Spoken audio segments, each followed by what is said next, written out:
On June 28, 1914, Archduke Franz Ferdinand was shot dead in Sarajevo. You know this. Every history book starts here. Every documentary begins with this moment, the assassination that started the First World War. But here is what the history books do not tell you. The financial markets barely moved.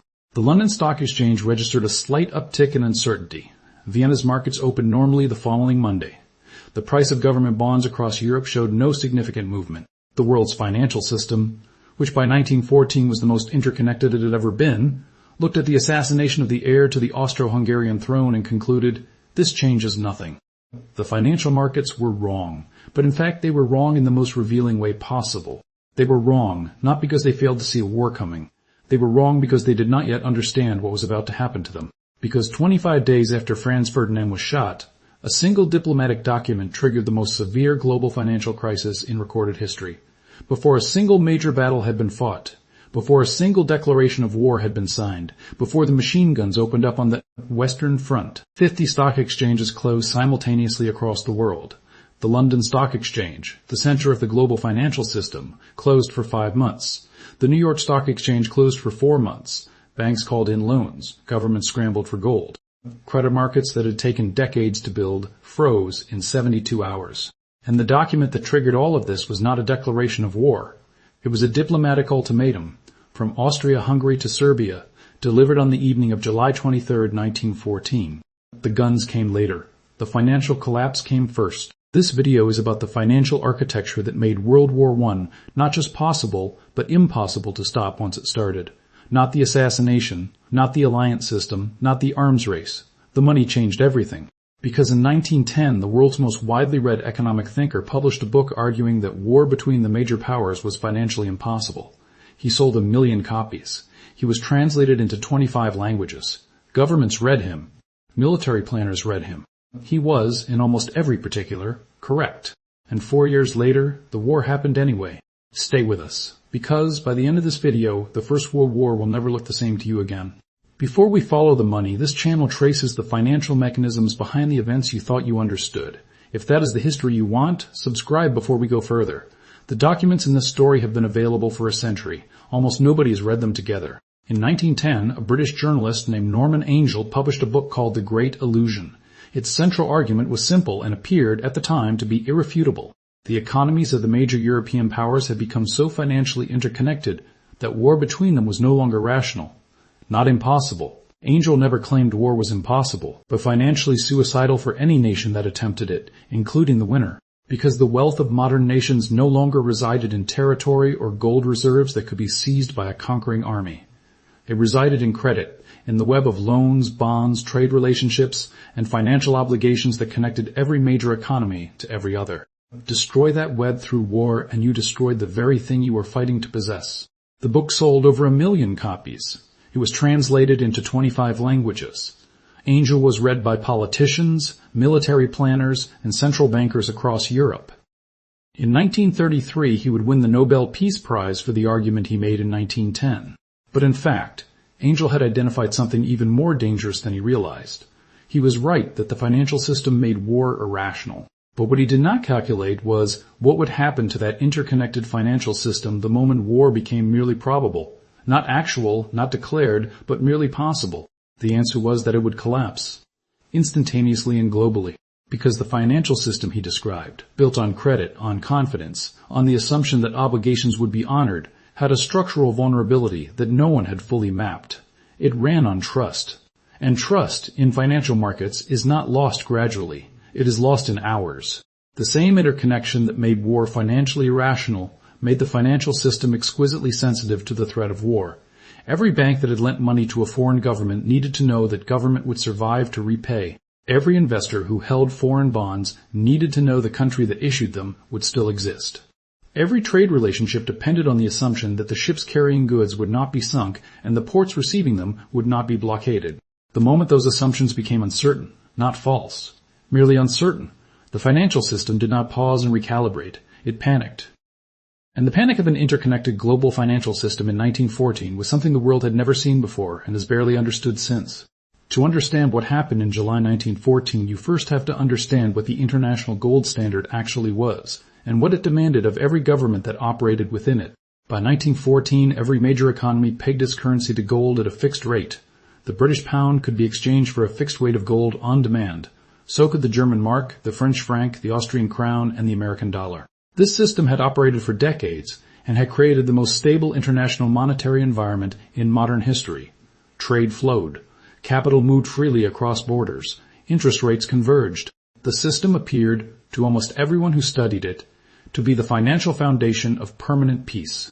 But in fact, the gold standard contained a mechanism that would, under the specific conditions of July 1914, function as a financial accelerant rather than a stabilizer. Here is how it worked.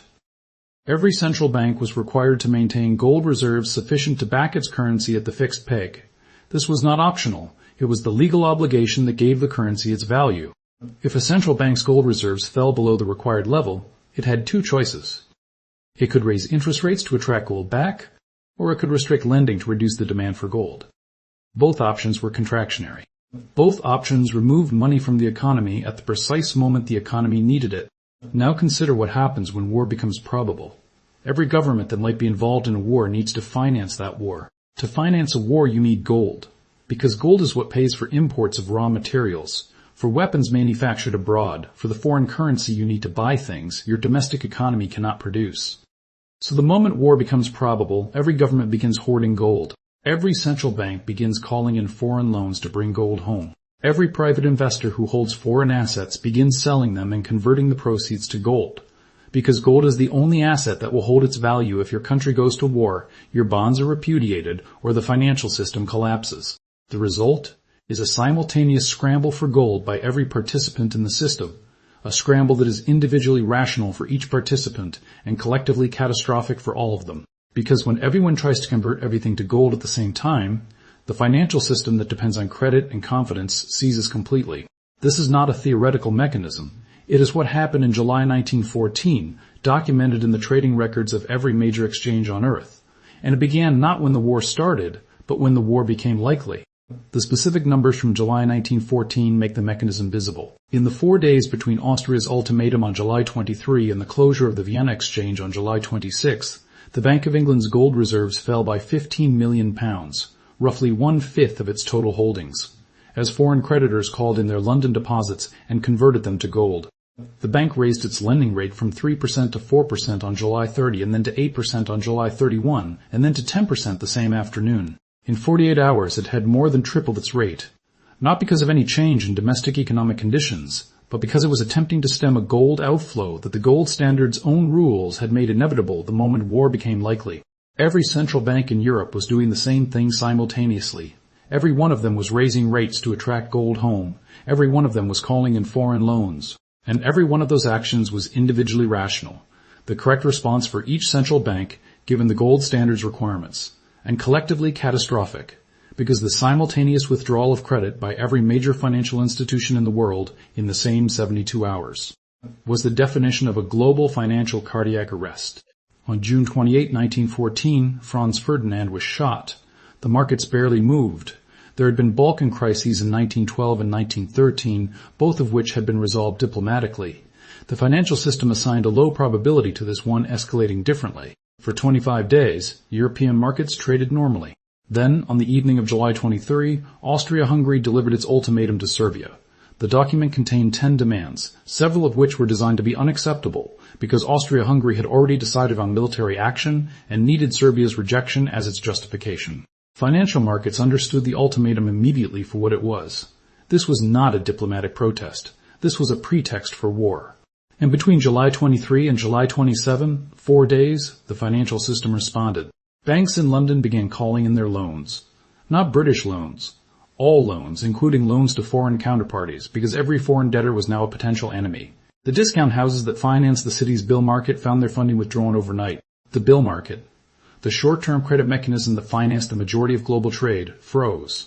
On July 26, the Vienna and Budapest stock exchanges closed. Brussels and Oslo followed. On July 27, the Paris Coulisse, the unofficial French stock exchange, shut as fighting broke out on the streets of Barcelona. By July 28, stock exchanges in Amsterdam, Berlin, St. Petersburg, Montreal, and Rome had closed. By July 30, Cairo and Shanghai had followed. On July 31, the two last major exchanges, New York and London, both closed. 50 countries, every major stock exchange on Earth, all closed within 8 days of a diplomatic ultimatum that had not yet resulted in a single declaration of war. The Bank of England raised its lending rate from 3% to 10% in 48 hours, the most severe rate increase in the bank's history. It was raising rates not because of inflation or economic overheating, but because it needed to attract gold back to London before the reserves ran out. Gold was flowing out of Britain at a rate that would have exhausted the reserves within weeks. The London Stock Exchange did not reopen until January 4, 1950, 5 months later. The New York Stock Exchange reopened in November 1914, 4 months after it closed. The most extensive and acute global financial crisis ever recorded had happened before the Western Front was established, before the Schlieffen Plan was executed, before the first Christmas truce. Norman Angell had been right that the financial system would be devastated by war, but in fact the devastation had already begun before the war properly started. The gold standard, the mechanism designed to ensure financial stability, had functioned as the transmission system for the panic, converting diplomatic uncertainty into financial collapse with terrifying speed. By the autumn of 1914, with the war showing no sign of ending quickly, the British government faced a financial problem that its military commanders were not equipped to solve. Fighting a modern industrial war required importing vast quantities of materials that Britain could not produce domestically: steel, copper, cotton, chemicals, wheat, and above all, weapons and ammunition. These imports had to be paid for in dollars because the suppliers were American, and Britain's dollar reserves, already strained before the war, were being consumed at a rate that made exhaustion inevitable within months. In January 1915, the British Army Council and the Admiralty signed a commercial agreement with J.P. Morgan and Company. Morgan would act as Britain's exclusive purchasing agent in the United States, buying everything Britain needed, organizing suppliers, managing shipments, and earning a 1% commission on every transaction. It was, in a single contract, the most lucrative arrangement in American banking history. What followed was the largest single purchasing operation ever conducted. Between January 1915 and April 1917, Morgan procured more than $3 billion in war materials for the Allies, 60% of it weapons and ammunition. To manage the volume, Morgan created a dedicated export department of 175 specialists handling up to $10 million in goods per day. Morgan organized a consortium of 2,200 American banks and floated a $500 million bond issue, at the time the largest foreign loan in Wall Street history, to finance Allied purchases. Morgan presented the arrangement publicly as commercial rather than political, a business transaction between a private bank and a foreign government, entirely consistent with American neutrality. But in fact, the financial relationship between Morgan and the Allied cause was more consequential than the purchasing contract, because by 1917, Morgan was carrying approximately $500 million in unsecured British short-term debt, not secured loans, not bonds with collateral, unsecured credit, money lent on the assumption that Britain would win and honor its obligations. If the Allies lost, that $500 million was worthless. By the spring of 1917, American banks collectively had lent the Allies $2.7 billion. American industry had received $3 billion in war orders. The American economy had grown its manufacturing output by 40% since 1914, driven almost entirely by Allied purchasing. Steel prices had climbed sharply from the moment Morgan signed his contract. This created a financial architecture with a structural consequence that nobody had publicly named but everyone in Washington understood. The American financial system was now dependent on Allied victory.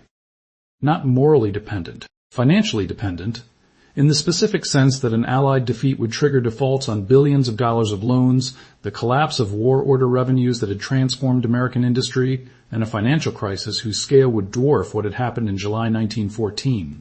In the 1930s, the United States Senate convened the Nye Committee, formerly the Special Committee investigating the munitions industry, to examine whether financial interests had influenced America's decision to enter the war in April 1917. The committee's investigation documented the financial ties between Morgan, American industry, and the Allied governments.